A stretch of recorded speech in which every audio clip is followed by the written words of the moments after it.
So my answer to this has always been no.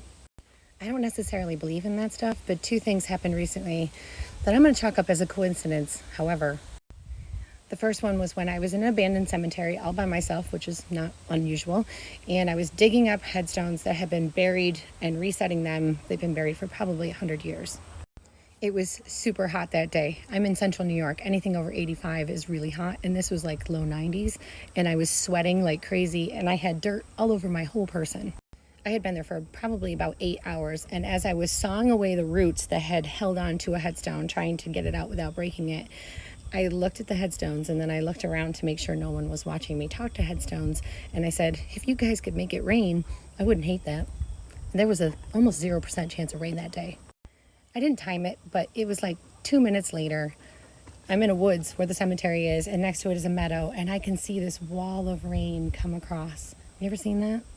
By the time it got to me, it was just a drizzle, and it lasted about 15 minutes. It wasn't enough to make me quit, but it was kind of lovely. The second time was a dream, so I don't know if that actually counts. Bella. It was the middle of the night, and I was in a cemetery that I didn't recognize. And being in a cemetery in the middle of the night, not a big deal for me. I find them peaceful no matter what time of day it is.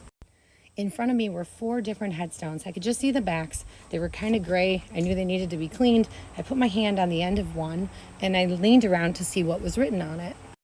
And when I got to the front, all of a sudden, I was floating, and I was 5 feet in the air, and I remember saying, "Put me down, sir. I don't even know your name." But instead of putting me down, it was freaking me out. I floated over lots of rows of the headstones, and in the back corner was a headstone that was snapped off, and it was face down. There was also a plastic flamingo next to it, which was weird.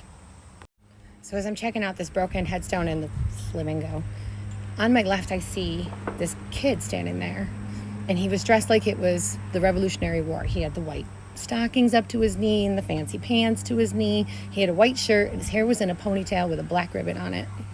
So this 17 or 18-year-old kid is trying to talk to me, and I couldn't hear anything he was saying. He wasn't yelling at me, but he was going like this, like he was really concerned about something. It freaked me out so much I woke up. So I don't know if those count, but I guess from now on when someone asks me this, my answer is going to be maybe.